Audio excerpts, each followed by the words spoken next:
আসসালামু আলাইকুম ভাই লোক জনসাথে তথ্য দিচ্ছি। ইউরোপের কিন্তু এক রাস্তা যদি বন্ধ হয়, এক দরজা বন্ধ হলে আরেকটা দরজা খুলে যায়।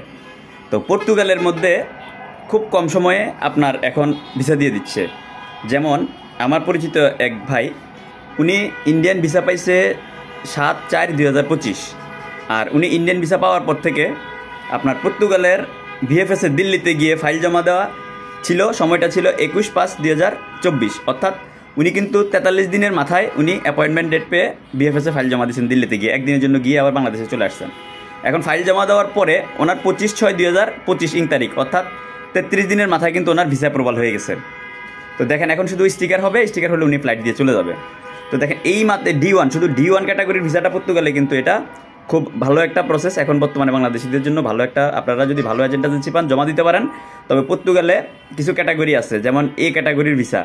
তো এগুলোর সাথে D1 ক্যাটাগরি কিন্তু কম্পারিজন করে না। অনেকে কিন্তু বিভ্রান্তের মধ্যে থাকবে যে পর্তুগালের কেউ 20 লাখের উপরে নিচ্ছে, কেউ 16 লাখ নিচ্ছে, কেউ 25 লাখ নিচ্ছে। আসলে এটা কি? ভিসা তো ভিসাই, ভিসার মধ্যে এখানে তারতম্য আছে।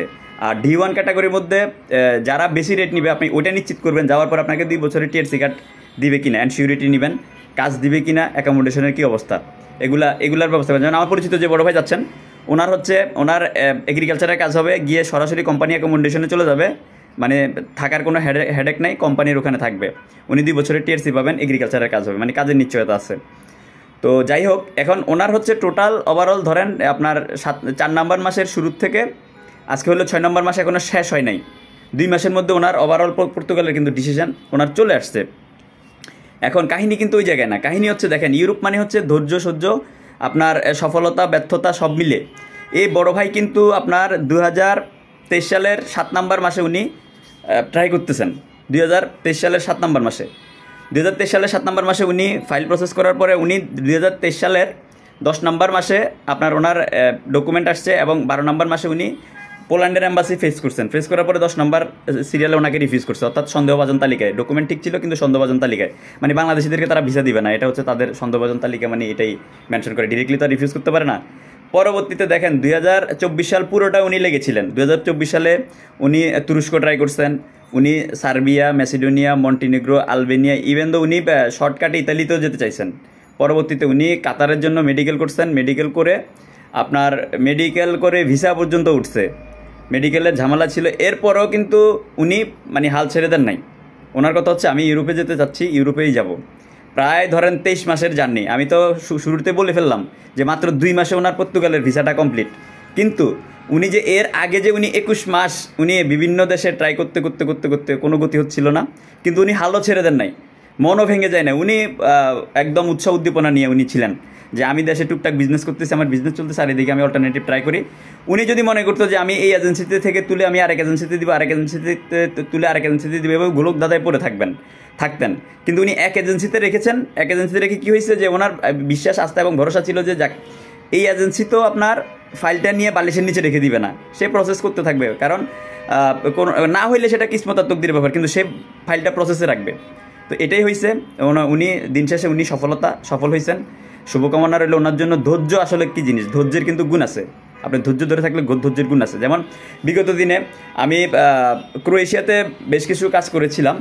তো কিছু কিছু ভাই ব্রাদারের ক্ষেত্রে এরকম ঘটছে যে লিথুনিয়া থেকে ডকুমেন্ট আসার পরে পুলিশ ক্লিয়ারেন্স, ডাবল লিগালাইজেশন করার পরে এম্বাসি শিডিউল পাওয়া যাচ্ছিল না। পরবর্তীতে ক্রোয়েশিয়াতে দিয়ে হলো, কিন্তু ওনাদেরকে কাজ করিয়ে দেওয়া গেছে।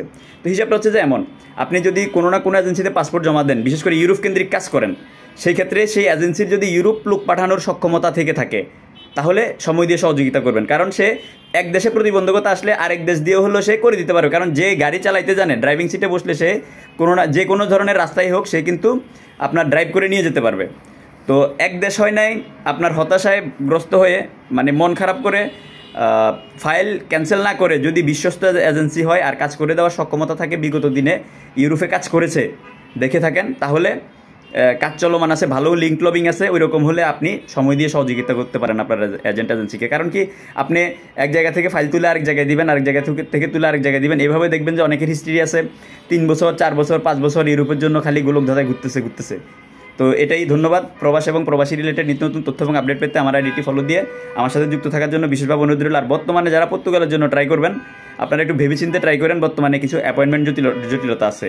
আর বর্তমানে বাংলাদেশ থেকে যারা ট্রাই করবেন, সার্বিয়া ম্যাসিডোনিয়া ট্রাই করতে পারেন। সার্বিয়া ম্যাসিডোনিয়া আপনার নর্মাল প্রসিজারে যেগুলো, ওই কাজগুলো অত্যন্ত ধীরগতিতে হচ্ছে। যদি কন্ট্রাক্টে কোনো এজেন্ট এজেন্সি করে দিতে পারে, টাকা একটু বেশি নিলেও আপনারা প্রসেস করতে পারেন। 3 মাসের আশেপাশে আপনাদেরকে রেজাল্ট বের করে দিতে পারবে। এছাড়া বর্তমানে আর অন্য কোনো দেশ ট্রাই করেন না করাটাই বেটার, কারণ এগুলো হচ্ছে হবে না এরকম। আর বাংলাদেশ থেকে আপনারা ইন্ডিয়া যেতে হবে, ধরেন ট্রাই করতে পারেন, স্লোভেনিয়া, তারপরে আদার্স যে কান্ট্রিগুলো আছে এগুলো ট্রাই করতে পারেন। তবে চেষ্টা করবেন বাংলাদেশ থেকে যারা ট্রাই করবেন 50-50 চান্স ভেবে। আর মধ্যপ্রাচ্য থেকে যারা ট্রাই করবেন, মধ্যপ্রাচ্য থেকে আপনারা সার্বিয়া, বসনিয়া এবং আপনার বুলগেরিয়া, তারপরে আপনার পর্তুগাল D1 কেউ যদি করে দেয়, এগুলা আপনারা ট্রাই করতে পারেন মধ্যপ্রাচ্য থেকে। বিশেষ করে আপনার রোমানিয়া, মধ্যপ্রাচ্যের কোন দেশ থেকে ট্রাই করবেন? রোমানিয়া ট্রাই করবেন হচ্ছে আপনার ওমান থেকে, কুয়েত থেকে, আর হলো মালয়েশিয়া, সিঙ্গাপুর থেকে আপনারা ট্রাই করতে পারেন রোমানিয়া। আর আপনার কাতার থেকে আপনারা ট্রাই করতে পারেন বসনিয়া, ম্যাসিডোনিয়া, তুরস্ক, এগুলো ট্রাই করতে পারেন, আর সার্বিয়া। আর সৌদি আরব থেকে ট্রাই করতে পারেন বুলগেরিয়া, তাও সিজনাল না, আপনার লং টাইম ভিসা। তো যারা মধ্যপ্রাচ্যে আছেন আপনারা এই সকল দেশগুলো থেকে এগুলো ট্রাই করেন। সংযুক্ত আরব আমিরাত থেকে ম্যাসিডোনিয়া ট্রাই করেন। এভাবে ট্রাই করলে আপনারা সফল হবেন।